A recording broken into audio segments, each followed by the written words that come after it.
જયંતિભાઈ દિવાલ પર ટીંગાડેલા સ્વર્ગવાસી શોભનાબેનના ફોટા ઉપર ચડાવેલો સુખનો હાર બદલી રહ્યા હતા। આજે સ્વર્ગવાસી શોભનાબેનની જન્મતિથિ હતી। શોભનાબેનનો સ્વર્ગવાસ થયે 15 વર્ષ થઈ ગયા હતા। હાર બદલતી વખતે જ જયંતિભાઈની આંખોમાંથી આંસુ છલકાઈ ગયા। તેમની પુત્રવધુ આરતી રસોડામાંથી આ જોઈ રહી હતી। સસરાની આંખમાં આંસુ જોઈને આરતી પણ ઢીલી થઈ ગઈ। તે પાણીનો ગ્લાસ ભરીને સસરા જયંતિભાઈને આપવા આવી તે કંઈક કહેવા માંગતી હતી, પણ બોલી શકી નહીં, માત્ર નીચું જોઈને ઊભી રહી। જયંતિભાઈએ ઝડપથી આંસુ લૂછીને ઘૂંટડો પાણી પીધું, પછી ગ્લાસ લઈને રસોડામાં જતી રહી। રસોડામાં ગયા પછી આરતી આંસુ રોકી ના શકી। તેની આંખો વહેવા લાગી, સાથે સાથે ડૂસકું પણ નંખાઈ ગયું। એની નજર સામે ભૂતકાળ ફરવા લાગ્યો અને એ ભૂતકાળમાં તે ગરકાવ થઈ ગઈ। આરતી 8મા ધોરણમાં અભ્યાસ કરતી હતી। એ વખતે એક ચોપડાની દુકાનેથી 8મા ધોરણના ચોપડા ખરીદી રહી હતી। ચોપડીઓની કુલ કિંમત 105 રૂપિયા થતી હતી, પણ તેની પાસે 100 રૂપિયા જ હતા। એટલે આરતીએ દુકાનદારને કહ્યું, ભાઈ, આમાંથી એક ચોપડી પાછી લઈ લ્યો। પણ દુકાનદારે કહ્યું કે અમે ચોપડીઓના આખા સેટ જ વેચીએ છીએ, એટલે આખા સેટના પૈસા હોય તો જ ચોપડા લેજો।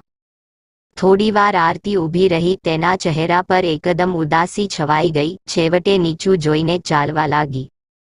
અચાનક તેના ખભા પર કોઈકનો હાથ પડ્યો અને શબ્દો સંભળાયા, ઊભી રહે બેટા। એ શબ્દો શોભનાબેનના હતા। શોભનાબેન અને જયંતિભાઈ પણ દુકાનેથી શૈક્ષણિક ચોપડીઓ લેવા માટે આવ્યા હતા। આરતી સાથેની આ બધી હકીકત તેઓ જોઈ રહ્યા હતા, એટલે જ તેમણે આરતીને ઊભી રાખી। આરતી ઊભી રહી એટલે જયંતિભાઈએ 10 રૂપિયા કાઢીને તેના હાથમાં આપ્યા અને કહ્યું કે લે બેટા, આ 10 રૂપિયા, અને હવે આખો સેટ લઈ લે દીકરી। તારું નામ શું છે? આરતી બોલી, મારું નામ આરતી છે સાહેબ। તમે ક્યાં રહો છો? મારી મમ્મી મને 10 રૂપિયા આપશે ત્યારે હું છેક તમારા ઘરે આપવા આવીશ। બેટા, પૈસા પાછા આપવાની કોઈ જરૂરત નથી, એમ સમજજે કે હું તારો અંકલ જ છું। જયંતિભાઈએ લાગણીના ભાવ સાથે કહ્યું। શોભનાબેન અને જયંતિભાઈ 10 રૂપિયા આપીને સ્કૂટર પર બેસીને જતા રહ્યા। થોડીવાર માટે આરતી તેમને જોતી જ રહી। થોડીવાર પહેલાની તેની ઉદાસી હવે આનંદમાં પલટાઈ ગઈ। તે 8મા ધોરણની ચોપડીઓ ખરીદીને ચાલતી થઈ। આ વાતને 3 વર્ષ વીતી ગયા। આજે માતૃછાયા સ્કૂલમાં ધોરણ 11ની પ્રવેશ પરીક્ષા પછીનું મૌખિક ઇન્ટરવ્યૂ છે। પ્રવેશ પરીક્ષામાં આરતીએ 100માંથી 97 માર્કસ મેળવ્યા હતા અને અત્યારે મૌખિક ઇન્ટરવ્યૂમાં તેનો પહેલો જ વારો હતો। એનું નામ બોલાતા જ આરતી ઓફિસમાં ગઈ। ખુરશી પર ઇન્ટરવ્યૂ માટે બેઠેલા 2 વ્યક્તિઓને જોતા જ આરતી આશ્ચર્ય પામી। એને ઓળખતા વાર ન લાગી। ઇન્ટરવ્યૂ લેનાર શોભનાબેન અને જયંતિભાઈ જ હતા। નમસ્તે સર। નમસ્તે મેડમ, તમે મને ઓળખી? મારું નામ આરતી। આજથી 3 વર્ષ પહેલા 8મા ધોરણના ચોપડા લેવા માટે મારી પાસે પૂરતા રૂપિયા નહોતા, ત્યારે તમે મને 10 રૂપિયા આપ્યા હતા ને સર? હું એ જ આરતી। આશ્ચર્યના ભાવ સાથે આરતી બોલી। જયંતિભાઈ અને શોભનાબેન બંને શિક્ષક હતા, એટલે 3 વર્ષ પહેલાની ઘટના થોડી કંઈ ભૂલે। શોભનાબેન બોલ્યા, હા બેટા, ઓળખી તને। આજ સ્કૂલમાં જયંતિભાઈ અંગ્રેજી અને શોભનાબેન અર્થશાસ્ત્રના ધોરણ 11-12ના શિક્ષકો હતા। સંબંધે બંને પતિ પત્ની હતા। જયંતિભાઈ થોડીવાર આરતી સામે જોતા રહ્યા અને પછી પૂછ્યું, બેટા, તારા માતા પિતા શું કરે છે? આરતીએ જવાબ આપ્યો, સર, મારા પપ્પા તો આ દુનિયામાં નથી। હું 7મા ધોરણમાં ભણતી હતી, એ વખતે લાંબી બીમારી પછી તે સ્વર્ગવાસી થયા હતા। મારી મમ્મી સોસાયટીમાં કચરા પોતા કરે છે અને રાતના ઘરે સંચા ઉપર કપડાં સીવે છે। આ બંને કામોમાં હું પણ મદદ કરાવું છું। મારો મોટો ભાઈ પ્રકાશ સિવિલ એન્જિનિયરિંગના 3જા વર્ષમાં છે। ભણવામાં ખૂબ હોશિયાર છે। મારો ભાઈ અભ્યાસની સાથે સાથે મારો ભાઈ સવારે ન્યૂઝપેપર પણ નાખવા જાય છે।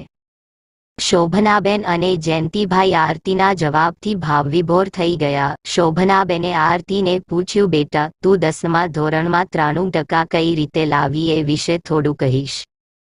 આરતીએ જવાબ આપ્યો, હા મેડમ, ચાલીમાં અમારું નાનકડું મકાન છે. હું સાંજના 8 વાગ્યાથી રાતના 1 વાગ્યા સુધી નિયમિત વાંચન કરતી હતી. આ સમય એટલે મારી મમ્મીને સંચા ઉપર બેસવાનો સમય, છતાંય સંચાનો અવાજ ક્યારેય મારું ધ્યાન ભંગ કરી શક્યો નહીં. હું ક્યારેય ટ્યુશન ગઈ નથી મેડમ, ફક્ત એક ધ્યાન થઈને કરેલી મહેનતે મને આ પરિણામ આપ્યું છે.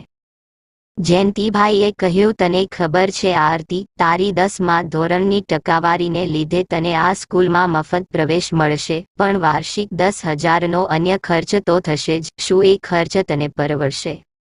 આરતી ખુશ થઈને બોલી, હા સર, હું અને મારી મમ્મી સખત મહેનત કરીને પણ એટલો ખર્ચ કાઢી લઈશું. મારે આવી સારી સ્કૂલમાં આગળ ભણીને MBA થવું છે સર. શોભનાબેન અને જયંતિભાઈ ઘડીભર એકબીજાની સામે જોઈ રહ્યા. છેવટે શોભનાબેન બોલ્યા, બેટા, તારું ઘર અહીંથી કેટલું દૂર છે? આરતી બોલી, મેડમ, 1.5 કિલોમીટરથી પણ થોડું ઓછું. શોભનાબેને ખુશ થઈને કહ્યું, તને આ સ્કૂલમાં એડમિશન તો મળી જ ગયું સમજ, પણ લે આ અમારી સોસાયટી અને મકાનનું સરનામું. પરમ દિવસે રવિવારે તું અને તારી મમ્મી સવારે 10 વાગ્યા આવી જજો. મારે તારી મમ્મી સાથે થોડી ચર્ચા કરવી છે. રવિવારે 10 વાગે આરતી અને તેની મમ્મી જયંતિભાઈના ઘરે પહોંચી ગયા. જયંતિભાઈ અને શોભનાબેન તેમની જ રાહ જોઈ રહ્યા હતા. ઘરે કોઈ ત્રીજું વ્યક્તિ હાજર હતું નહીં. શોભનાબેને આવકાર આપીને આરતી અને એની મમ્મીને બેસાડ્યા.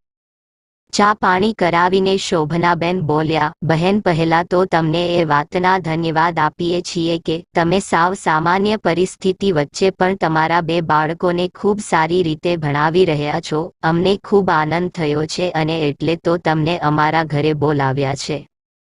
અમે પરિવારમાં 3 જણા છીએ. દીકરો અત્યારે બિઝનેસ મેનેજમેન્ટ ક્ષેત્રે કારકિર્દી બનાવવા અમેરિકા ગયો છે.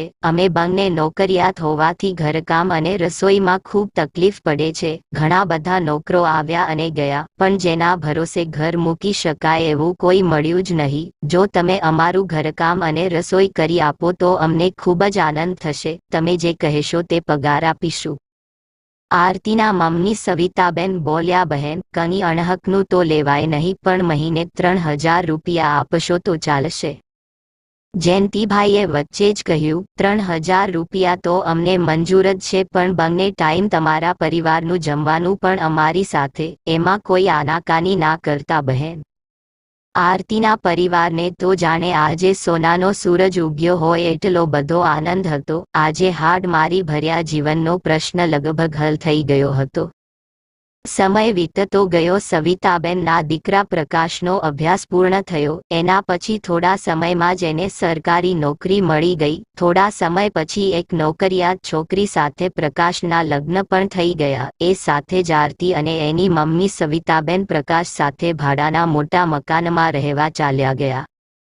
આરતીએ MBAનો અભ્યાસ પૂરો કર્યો. એ સાથે જ એને પણ એક ખાનગી કંપનીમાં સારા પગારે નોકરી મળી ગઈ.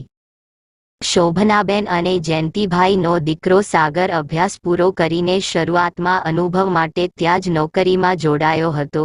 3 વર્ષ અમેરિકામાં નોકરી કરીને તે પાછો ભારત આવી ગયો હતો. અહીં આવીને તેને અમદાવાદમાં જ વાર્ષિક 25 લાખ રૂપિયાનું પેકેજ મળી ગયું. રવિવારનો દિવસ હતો. સાગર એની પસંદ કરેલી છોકરીને પોતાની કારમાં લઈને એના માતા પિતાને મળાવવા માટે પોતાના ઘરે લઈને આવી રહ્યો હતો. આ છોકરી બીજી કોઈ નહીં પણ આરતી હતી. સાગરની સોસાયટીના નાકામાં કાર વળતા જ આરતી બોલી ઉઠી, સાગર, આ સોસાયટીમાં તો એક ખૂબ જ માયાળુ સર અને મેડમને ત્યાં મારી મમ્મી ઘર કામ કરવા આવતી હતી. તેને ટેકો કરવા માટે હું પણ ઘણી વખત તેની સાથે આવતી. સાગર બોલ્યો, શું નામ હતું એ સર અને મેડમનું? શોભના મેડમ અને જયંતિ સર. આરતી સહજ ભાવે બોલી. સાગર આશ્ચર્ય સાથે બોલ્યો, હે, શું વાત કરે છે આરતી? તો મજા આવી ગઈ. આરતી, વાહ ભાઈ વાહ, આ તો અજીબ ઘટના કહેવાય. આરતી સાગરના બોલેલા વાક્યોને સમજે એ પહેલા તો કાર જયંતિભાઈના મકાનના દરવાજે આવીને ઊભી રહી. સાગરે કારમાંથી ઉતરીને આરતીને ઉતરવાનું કહ્યું, પણ આરતી સંકોચ સાથે કારમાં જ બેઠી રહી. ઘણા બધા વિચારોએ આરતીના મગજને ઘેરી લીધું. એ મનોમન વિચારવા લાગી, સાગર શોભના મેડમ અને જયંતિ સરના જ દીકરા. હવે શું થશે? સર અને મેડમ મને સ્વીકારશે? આરતી વિચારોના વંટોળમાં અટવાઈ રહી હતી ત્યાં તો સાગરે ઘરના દરવાજા બહાર રહીને જ બૂમ પાડી, મમ્મી પપ્પા જુઓ, હું તમારી થનાર પુત્રવધૂને ઘરે લઈને આવ્યો છું. એને જોતા જ તમે બંને જણ દંગ રહી જશો. બિંદાસ સ્વભાવના સાગરને હકીકતની જાણ થતાં જ બેવડા ઉત્સાહથી તે એના માતા પિતાને બોલાવી રહ્યો હતો. સાગર આરતીની નોકરી પહેલાની ગરીબ પરિસ્થિતિ વિશે સંપૂર્ણ વાકેફ હતો જ. આરતીએ એની ગરીબ પરિસ્થિતિ વિશે સાગરને પહેલાથી જ બધું જણાવી દીધું હતું. અતિ ઉત્સાહ સાથે ઝડપથી શોભનાબેન અને જયંતિભાઈ કાર પાસે આવીને જોવા લાગ્યા. આરતી તો સંકોચાઈને હજી કારમાં જ બેઠી હતી. એને જોતા જ શોભનાબેન બોલી ઉઠ્યા, અરે આરતી બેટા તું. આરતી તો તરત કોઈ જવાબ આપી ના શકી, પણ સાગર આનંદિત સ્વરે બોલ્યો, હા મમ્મી, એક વખતની આ ઘરની કામવાળીની દીકરી પણ હવે આ ઘરની થનારી પુત્રવધુ. સાગર ઠાવકાઈથી આટલું બોલીને તેના મમ્મી પપ્પા સામે જોઈ જ રહ્યો. થોડી વાર રહીને જયંતિભાઈ ધીરેથી બોલ્યા, દીકરા તું ભાનમાં તો છે ને? હા પપ્પા, હું પૂરા શાન ભાનમાં બોલું છું કે આ ઘરની એક સમયની કામવાળીની દીકરીને હું અત્યારે આ ઘરની પુત્રવધુ બનાવવા લઈને આવ્યો છું. સાગરે વાતને રિપીટ કરી. જયંતિભાઈ અને શોભનાબેનની નજર મળી. બંનેના ભાવ સામસામે ટકરાયા. 3 વર્ષ પહેલા બંનેના હૃદયમાં ઉઠેલો વિચાર અત્યારે વાસ્તવિક બનીને ઊભો હતો. વાહ રે પ્રભુ, તારી માયા. બેટા, આ વિચાર તો અમને 3 વર્ષ પહેલા આવ્યો હતો. આરતીના સંસ્કાર શિક્ષણ જોઈને એ વખતે મેં અને તારા પપ્પાએ આ વિશે વિચાર કર્યો હતો, પણ અમે તને કહી ના શક્યા. આજે એ ઈચ્છા પ્રભુએ પૂરી કરી. શોભનાબેને આનંદિત સ્વરે કહ્યું. આરતી આ બધું સાંભળી રહી હતી. એના જીવમાં જીવ આવ્યો. એને એકદમ વિસ્મિત થઈને કારમાંથી ઉતરીને દોટ મૂકી એ શોભનાબેન અને જયંતિભાઈના ચરણોમાં પડી ગઈ. શોભનાબેને આરતીને ઊભી કરી અને ભેંટી પડ્યા. હર્ખના અશ્રુ બિંદુથી બંનેની આંખો વરસી પડી. આરતીએ શોભનાબેન અને જયંતિભાઈને કહ્યું, મમ્મી પપ્પા, તમે ફોન પર બિટ્ટુ નામ લઈને વાતો કરતા હતા, એ સાગર હતા. એ તો આજે ખબર પડી. સાગર અને આરતીના ધામધૂમથી લગ્ન થયા. લગ્ન પછીના 3જા વર્ષે આરતીએ જોડિયા દીકરા દીકરીને જન્મ આપ્યો. દાદા દાદીના ખોળા બાલુડાની ચિચિયારીઓથી ગુંજી ઉઠ્યા. પરંતુ વાહરે કુદરત હૃદય રોગના હુમલામાં શોભનાબેને જીવ ગુમાવ્યો. સાગર અને આરતીના અપાર સ્નેહ છતાંય જયંતિભાઈ સાવ સુન્મુમ બની ગયા. ઘણા સમય સુધી રસોડામાં કંઈ હલચલ ના થતા. જયંતિભાઈ એ તરફ જઈને બોલ્યા, બેટા આરતી, શું વિચારમાં સરી પડ્યા છો? 2 વખત વાક્યનું પુનરાવર્તન થતાં ભૂતકાળમાં ગુમ થયેલ આરતીની તંદ્રા તૂટી. એની આંખના આંસુ ક્યારનાએ થીજી ગયા હતા. ભગ્ન હૃદયે જયંતિભાઈના ચરણ સ્પર્શ કરીને આરતી બોલી, પપ્પા મમ્મીએ આ દુનિયાને છોડી એને 15 વર્ષ વીતી ગયા છતાં એમને હું એક દિવસ પણ ભૂલી શકી નથી. તો તમે કેટલા કઠણ હૃદયના છો કે મમ્મીની યાદના આંસુઓને આંખોથી પી જઈને અમને કળાવા પણ દેતા નથી.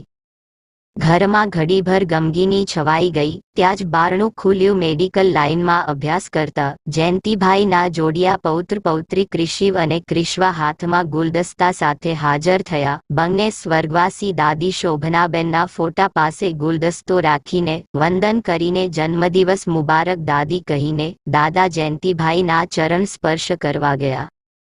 થોડું વાતાવરણ હળવું થયું અને થોડીવારમાં સાગર પણ આવી પહોંચ્યો અને બોલ્યો, પપ્પા મીઠાઈ સાથે રસોઈ પણ તૈયાર થઈને આવી ગઈ છે. ચાલો વૃદ્ધાશ્રમે ઘરડા માતા પિતાઓને ભોજન કરાવવા જઈએ. તો મિત્રો, આજની વાર્તા કેવી લાગી તે કોમેન્ટ બોક્સમાં જરૂરથી જણાવજો અને જો વાર્તા ગમી હોય તો લાઈક કરીને વધુમાં વધુ શેર પણ કરજો અને આવી જ અવનવી વાર્તા સાંભળવા માટે ચેનલને સબસ્ક્રાઇબ જરૂરથી કરજો. તો મિત્રો, ફરી મળીશું એક નવા વિડીયો સાથે. ત્યાં સુધી બધા દર્શક મિત્રોને જય ભારત, જય જવાન, જય માતાજી.